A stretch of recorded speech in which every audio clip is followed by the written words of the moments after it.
Celebrado anualmente, o Setembro Amarelo é uma campanha promovida pelo Centro de Valorização da Vida para a Prevenção ao Suicídio. Hoje vamos tratar desse tema e entender melhor como ajudar quem está sofrendo de depressão e outras adversidades.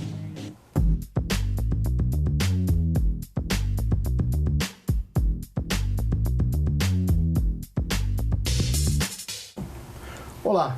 Segundo a Organização Mundial de Saúde, em 2019 foram registrados mais de 700 mil suicídios em todo o mundo. Somente no Brasil foram 14 mil. Por conta da gravidade desses dados, é de grande importância debate sobre esse assunto. E para falarmos sobre o tema, contamos com a participação do advogado e vereador de Jacareí, Hernani Barreto, e da psicóloga Rafaela Chaiane. Muito obrigado pela presença de vocês dois, Hernani e Rafaela, para a gente tratar de um tema muito importante. Estamos em setembro, então, é um ingrediente a mais para a gente falar de saúde mental, depressão, prevenção ao suicídio, políticas públicas, E espero que seja um debate, uma conversa, uma troca de informações muito proveitosa para todos nós. Com certeza, João. Eu quero te agradecer toda a equipe da TV Câmara, agradecer a doutora Rafaela, em nome dela, cumprimentar as pessoas que estão nos assistindo nesse momento. Tenho certeza que a gente vai poder passar muitas informações, orientações e dar um direcionamento de um tema delicado, né, João? Um tema delicado até porque passamos por um momento de pandemia em que as pessoas tiveram dificuldades, o número de pessoas com depressão, com ansiedade, aumentou significativamente. Então nós temos que fazer a nossa parte. Bom, aí eu gostaria até que vocês pudessem falar um pouquinho, até a doutora também comentar um pouquinho sobre a importância da gente ter uma data específica sobre isso. Saúde mental é necessário que a gente tenha em dia, cuide da nossa saúde mental o tempo todo. Isso é uma realidade. Mas qual que é a importância que a senhora pode ver com relação também a gente ter um mês específico para esse tema? Ah, sim, com certeza. Saúde mental a gente tem que falar o ano inteiro, Mas o Setembro Amarelo, especificamente, é um mês da conscientização da prevenção do suicídio, Então, nesse mês é voltado campanhas, vocês podem ver que nas redes sociais tem muitas campanhas, muitas na televisão também, tem debates, tem palestras, tem programas importantes como esses, Eu também estou junto com o Hernani nesse mês aí fazendo palestra, amanhã a gente já tem outra. Então, é muito importante porque aí conscientiza, Chama a atenção das pessoas, assim como o Outubro Rosa, que já é marcado pela prevenção do câncer de mama, o Novembro Azul, que é voltado para os homens, e agora a gente está com o Janeiro Branco também, que está crescendo bastante. É muito importante porque aí volta a atenção do público para esse tipo de serviço, Que é o serviço da prevenção aí do suicídio, o cuidado com a saúde mental. E aí gera uma comoção maior aí nesse mês exclusivo. Com toda certeza. O vereador tinha até comentado sobre a pandemia. Queria saber, estando ali na área, trabalhando na área com atendimento a pessoas que necessitam de atenção, de atendimento com relação à saúde mental, qual foi o impacto que você pode ter visto da pandemia com relação ao suicídio ou pelo menos à depressão? Houve um agravamento? Como é que foi? Sim, houve um agravamento, tanto que os profissionais de psicologia, que quiseram crescer nesse momento de pandemia, cresceram.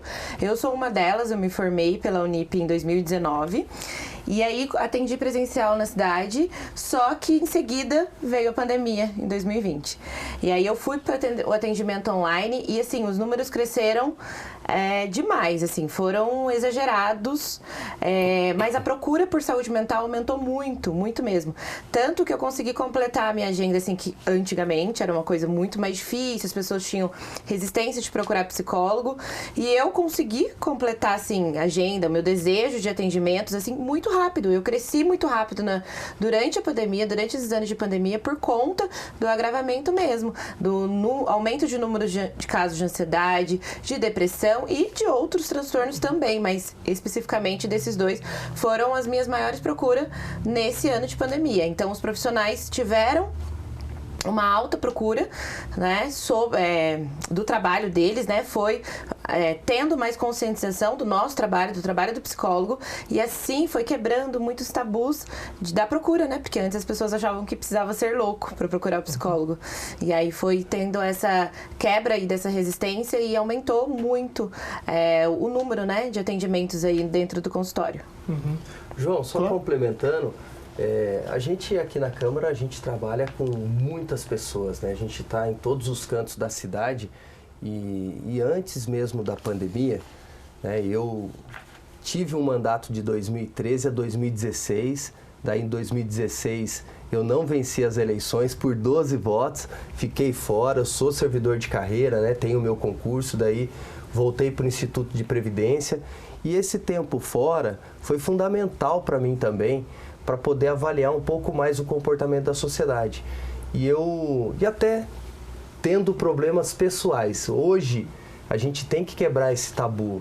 É um tema muito delicado, pesado, mas a gente tem que falar. O primeiro passo é a gente se abrir.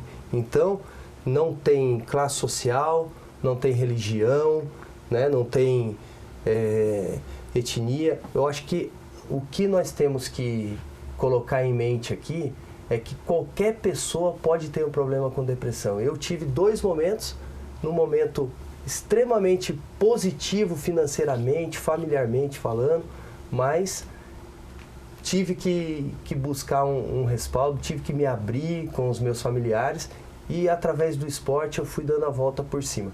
E depois, num segundo momento, que daí já foi em 2016, né? Eu não venci as eleições e aquilo foi um baque, eu tinha um sonho de fazer um mandato seguido, mas não era o momento, tudo tem a sua hora. E eu comecei a trabalhar já as bandeiras para uma próxima campanha, que foi a de 2020. E eu carreguei como uma das principais campanhas poder auxiliar dentro da gestão pública projetos para que a gente estenda a mão e acolha as pessoas com dificuldade. É bem interessante a sua colocação, porque é muito particular, né? Momentos em que nos afetam a ponto da gente ter uma tristeza um pouco mais acentuada, né? Ou até, quem sabe, uma depressão, né? Porque a gente vê situações até de pessoas muito bem financeiramente, né? E que estão sentindo falta de algo, né? Se sentindo incompletas ou com uma... até porque, né, não necessariamente o dinheiro traz felicidade, então a gente vê situações que realmente são muito particulares, né? E agora falando também sobre o que você tinha comentado sobre essa bandeira, né? Trazer a bandeira para cá, né? Para a Câmara Municipal sobre saúde mental, prevenção ao suicídio. Vereador, qual que é a importância das políticas públicas, né? Voltadas a esse tema e também o que a Câmara pode ajudar, os vereadores protocolando projetos, votando projetos. Qual que é o papel do Legislativo nesse sentido? Eu quero antes fazer só uma introdução para a gente mensurar isso, né? Hoje nós estamos com 16 milhões de pessoas sofrendo com depressão no Brasil. Isso ultrapassa o número de desempregados. Então, como a gente estava falando, cada um tem um problema relacionado a uma desilusão amorosa, ou por falta de emprego, ou por um motivo que para ela é um motivo impactante e que acabou causando essa doença mental, né? Então ela precisa de um suporte, de um profissional, precisa de um acompanhamento, né? E aí eu comecei a desenvolver alguns projetos, mas 2 deles são os que eu quero destacar aqui.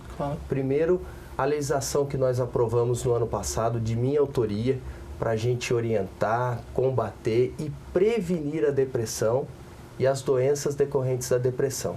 Para que no mês de setembro a gente possa, dentro da rede pública de saúde, que já faz um trabalho, mas para que intensifique um trabalho voltado a essas pessoas, dentro das escolas do município, que a gente traga a Secretaria de Esportes mais próxima, a Fundação Cultural, através das atividades, porque, como eu disse, cada pessoa é de um jeito, então cada pessoa consegue se reerguer de uma forma. Eu, por exemplo, como eu venho do esporte, eu me agarrei bastante na religião, na família, no esporte. Então foram as minhas bases para eu poder dar a volta por cima. Então, o segundo projeto, daí já é um projeto mais direcionado ao Poder Executivo, inclusive ele já está formatado, o pessoal da Secretaria de Saúde tem ajudado, que se chama Projeto Vírgula, né? E fica aqui até a dica para quem não assistiu o filme brasileiro, O Vendedor de Sonhos, é um filme excelente e que eu tirei o nome, depois as pessoas vão compreender o porquê que eu tirei o nome desse filme. Então esse projeto é para que dentro dos CAPs, que é o Centro de Atenção, né, tanto infanto-juvenil como os adultos, os idosos, para que a gente una forças através de várias políticas públicas dentro de um espaço e possa daí ter um direcionamento apropriado. Vamos pegar como exemplo o CAPS Infanto-Juvenil. Tem muitos jovens, muitas crianças que talvez gostem de uma modalidade esportiva, mas não tenham oportunidade, mas elas estão buscando ali um apoio clínico. E aí, se você tem um esporte, pode, de forma paralela, auxiliar. Olha, por que você não faz, não pratica uma escolinha de judô? Você gosta de artes marciais? Ou por que você não começa a fazer uma caminhada, atletismo, coisa parecida? E aquilo vai evoluindo positivamente. Até, doutor, eu gostaria até, pegando o gancho da fala do vereador, qual que é a importância, assim, da gente ter um hobby, da gente ter um outro estilo de vida, quando sente que está precisando dar uma guinada, mudar alguma situação, que é o que o vereador tinha até comentado. Poxa, se você gosta de alguma coisa, se agarra, né, algum gosto musical, alguma experiência diferente. Qual que é a importância realmente de ter esse momento de transição para que a pessoa, né, até aumente a autoestima, né, saia dessa situação de talvez uma tristeza um pouco mais grave, acentuada nesse sentido? É muito importante, porque hoje em dia, né, estamos focados só no trabalho. Só o trabalho, que é o que a gente acha que é o kit da sobrevivência, né? Precisamos do dinheiro, precisamos focar no trabalho. Então, são muitas horas trabalhadas por dia. A carga horária é muito, né? É alta, apesar de aí ter a regulamentação de 8 horas por dia, mas a gente tem o tempo do transporte, ida e vinda. Então, a gente passa o maior tempo do nosso dia mesmo trabalhando. E se apegar a hobby, se apegar a esporte, se apegar a algo que gosta, é primordial. Por quê? Né? A religião também, a crença, alguma coisa que você tenha, que você goste muito, que te dê prazer, porque são essas coisas que vão fazer você voltar à sua essência, a entender o porquê da sua vida, né? A vida que vale a pena ser vivida, né? Então, a vida que vale a pena ser vivida é só uma vida de trabalho, né? Tudo bem, a gente deve sim amar o nosso trabalho, porque a gente faz com mais prazer. Mas não pode ser só isso a nossa vida, não pode ser baseada só nisso. Precisamos sim ter momentos de lazer, momentos com a família, momentos sozinhos também, né? Momento com grupos, momentos no esporte, de passeio. Então, são momentos importantes, porque quando a gente percebe que a gente está se desgastando, não está fazendo mais nada, a vida está sendo só trabalhar, paga conta, trabalhar, paga conta, você percebe, tem um alerta, né? Algo não está bom, algo não está legal. Então eu vou ali ver, nossa, estou desanimado. Se tem trabalho, eu até vou forçada pro trabalho, porque eu tenho um cartão para bater, eu preciso, senão eu vou ficar com falta. Mas fora isso, desânimo, não consegue acordar, não consegue fazer mais nada, ou só quer passar o dia inteiro dormindo muito, né? Ou você tem insônia, ou você come muito, ou você come pouco. Tudo isso são alertas que algo não tá bem. Né, que a sua saúde mental ela não tá boa. Acaba descontando em algo. Você desconta, né? Ou é esse muito em excesso, ou é a falta, por exemplo, do sono, né? A gente tem, ou você dormindo muito, ou você tá dormindo pouco. Ou você tá comendo muito, ou você tá comendo pouco. São extremos, a gente perde o equilíbrio. Então, quando você percebe que você tá assim, é um alerta.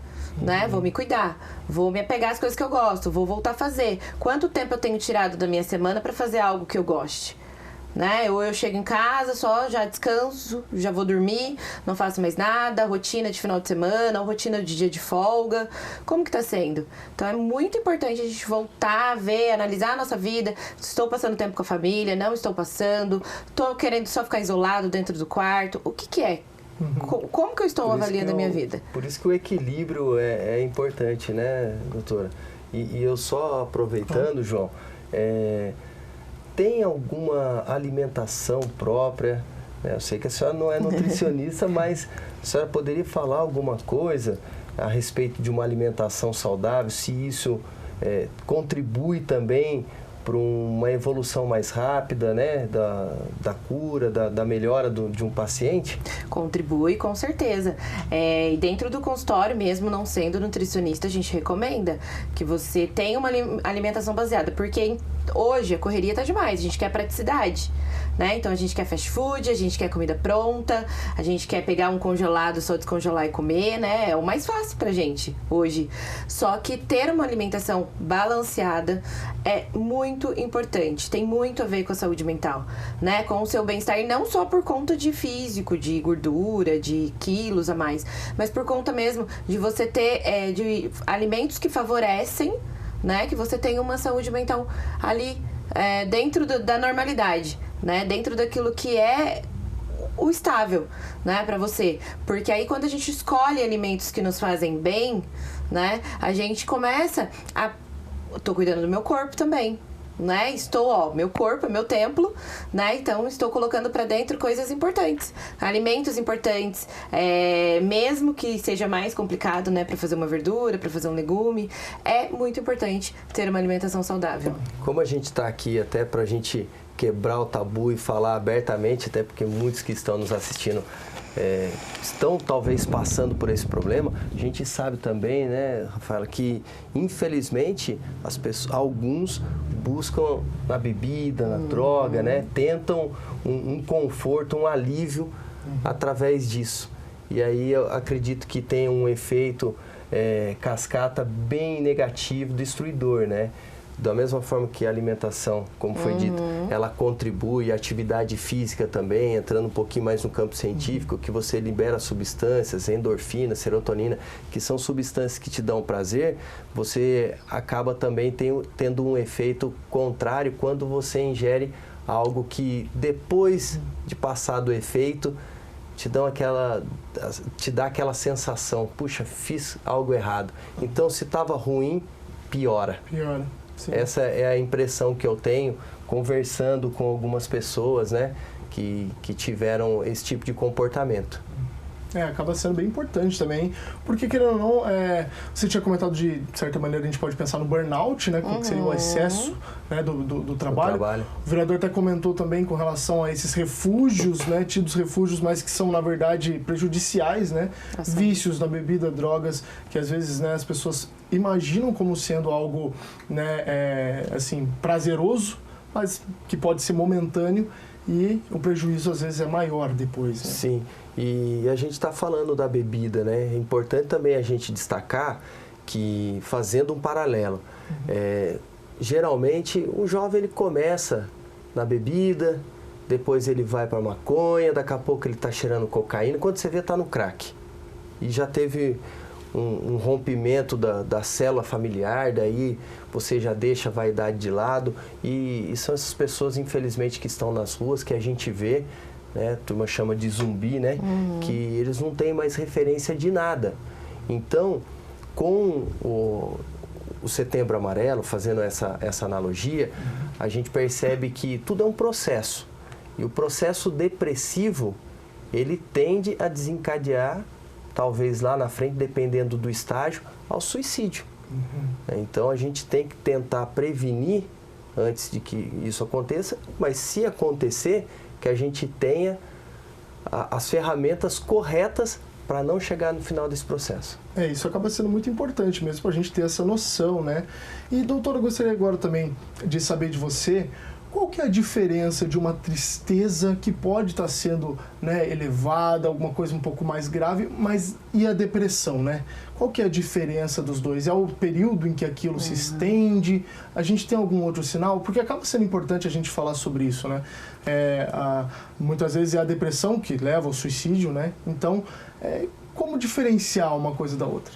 Boa pergunta, João, mas vale ressaltar que nem todo mundo que suicida estava com depressão ou tinha algum transtorno, porque assim, às vezes a gente foca muito que se suicidou, estava em depressão, e às vezes não, né? Às vezes aquela pessoa ela estava com uma vida sem nenhum transtorno psicológico, mas naquele momento específico teve um acontecimento na vida dela, um luto, a perca do trabalho, final do relacionamento e vários outros fatores que contribuíram para que ela tivesse uma tristeza muito profunda, uma dor muito grande, ela não sabe lidar com aquela dor, ela não sabe o que fazer com aquela dor, e aí a saída que ela encontra é acabar com a própria vida, né? Então, assim, por isso que nem sempre o suicídio está ligado ao transtorno psicológico. Pode perguntar. Não, é que isso a gente poderia considerar como aqueles gatilhos que as pessoas geralmente mencionam, né, relacionam com isso. Isso mesmo, é que tá mais comum, né, a palavra gatilho, pra gente entender melhor, mas é isso mesmo.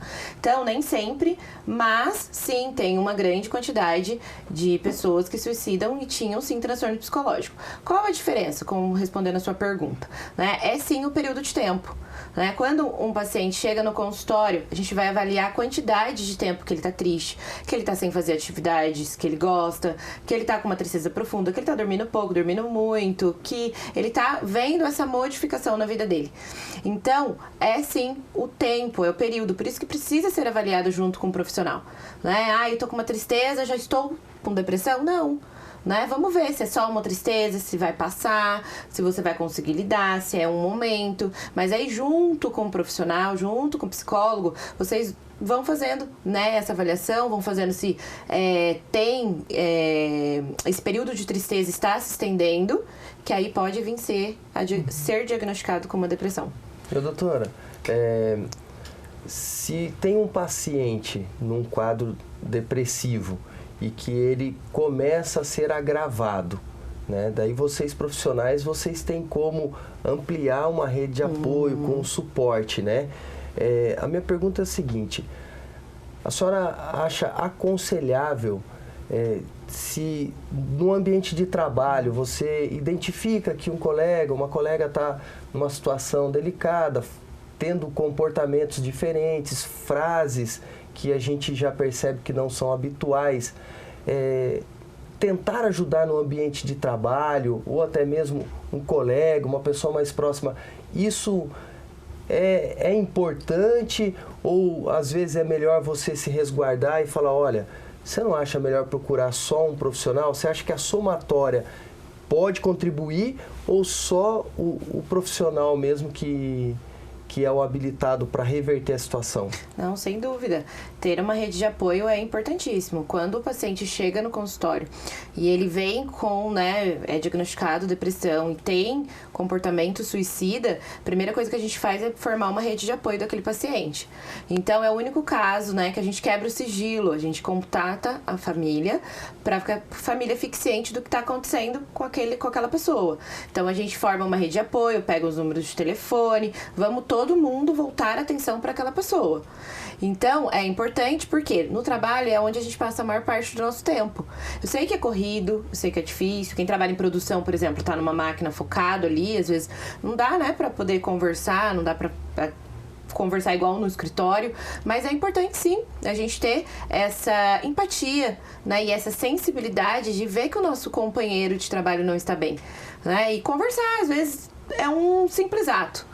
Saber se está tudo bem, chamar para almoçar junto, fazer a pausa do café junto, querer perguntar para a pessoa se ela quer falar sobre aquele assunto, sempre de uma forma respeitosa, mas querer saber se a pessoa quer falar daquele assunto, se ela quer comentar, e formar essa rede de apoio, porque já que a gente passa muito tempo, muitas horas do nosso dia no trabalho, ter essas pessoas e sentir especial por essa pessoa faz a diferença na nossa vida. Eu falo bastante. Eu falo muito, sabe, João? Eu acho que por isso que eu tô na política, eu gosto, Aqui é o parlamento, que vem da palavra italiana parlar, falar, Então, eu acho que eu tô no lugar certo. Mas, às vezes, muitas pessoas querem ser ouvidas, Então, eu sempre me policio, porque quando a gente começa a lidar com essa questão, parece que a gente é um imã, a gente atrai. Então, tem que ter sensibilidade porque às vezes é falar menos e escutar mais. Acaba sendo muito importante e, como o senhor até comentou, a gente está na Câmara Municipal que tem que abraçar essas ideias, tem que abraçar problemas e tentar resolver, né, para a gente ir encontrando uma maneira democrática, né, de fazer cada vez mais políticas públicas para melhorar a nossa cidade. Agora, Hernani e Rafaela, a gente vai fazer uma pausa, mas no próximo bloco a gente volta a conversar sobre esse assunto, tá bem? Nós vamos para um rápido intervalo e no segundo bloco vamos continuar conversando sobre o Setembro Amarelo. Fique conosco, a gente volta já.